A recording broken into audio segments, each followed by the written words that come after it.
funny if I didn't answer the door? Hi! Come on in. I'm so glad that my landlord didn't throw me out for doing this door. They did all the doors, and then I snuck out here and started painting sunflowers on my door. So you can see how conservative the other doors are. That's just not me. I get bored and I think, oh, I'm going to do something different. So I think, okay, well, I'll paint the door. I paint anything that doesn't move too fast. I painted the TV over here because I tried to get it out of my bedroom and I could barely push it across the floor, and I kept going with it, and then that's as far as I got with it. So if I paint it and make an object of art out of it, I don't have to move the television, right? And I didn't. So now we can just leave it there. We don't have to move it anymore. I'll show you the inside of the door because I actually like the inside better than the outside. Very decorative, and I kind of like decorative things because I'm gay. And thumbtacks are wonderful because you can put them anywhere and then they reflect the light. Oh, somebody said it looked very phallic, but I never thought about that, and which surprises me because I always think about things like that. They said, well, why did you paint a dick on your door? And I thought, oh, it kind of does do a little bit of that. I had just never thought about that. This is from a burning building.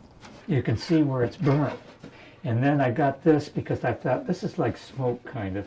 And then sometimes I like to put a little gold leaf or silver in something because to me that represents hope and dreams and light. And then on the back I did an old man that was kind of, it's not a very good painting and he's not so great. But this is, I'm very fond of doing people that are homeless and see the faces because of my program, because I'm a recovering alcoholic, and when I see these people on the streets, you know, this is me. I've been there with my alcoholism. Oh, I want to show you my bathroom. This is for my cat, Miss Sierra, and I thought, well, for Sierra, I thought, she's a cat, she loves fish. So I painted little fish on it for her, and then she's a star, so I put the star on there for her. 2 or 3 years ago, I got very sick, you know. Yeah, stuff was going on, really quite sick, and I got constant diarrhea and stuff. I got a call, and they said, you have cancer of the colon, there's a mass on your colon. I had to spend a lot of time in the bathroom because I was here for hours sometimes. I started bringing my paints in here, and I thought, you know, because I was bored, this is me.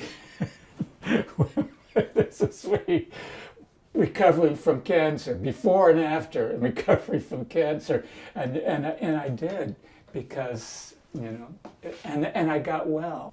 If you have something passionate that you're passionate about, even when you're sick and may be disabled, and you have something to look forward to, then you get up out of bed and you say, okay, well, I'm going to do a little bit, because I was painting through this stuff when I was pretty sick, because it was fun to do and it distracted me too, because you have a distraction when you're doing something that you love to do.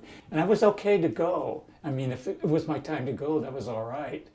Mm-hmm. But I was fine with that. So I still have a few more years ahead of me, and that's really nice to be able to paint. And some of my painting is about having fun and enjoying myself.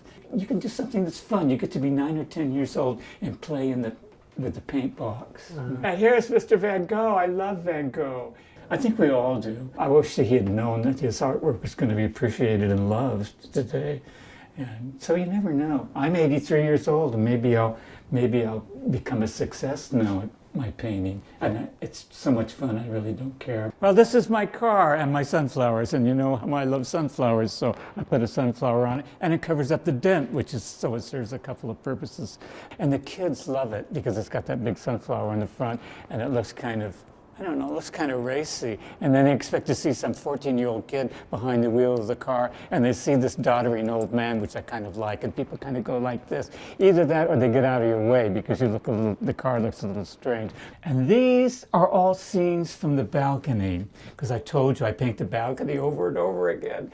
I've been living in this apartment for over 40 years. Would you believe that? I just knew I wanted to be here. I started painting again, and how can you resist the view? Every time I look at it, it's different.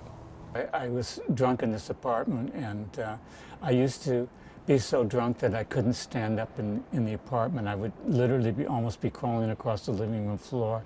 And then I got sober in January 1st, 1981. So I had been sober here for almost 38 years in this apartment.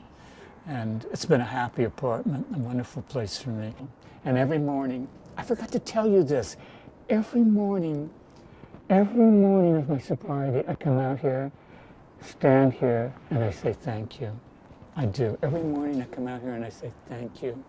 And that's my prayer in the morning, thank you, because it says it all. It's my gratitude prayer. And, we have so much to be thankful for. So thank you.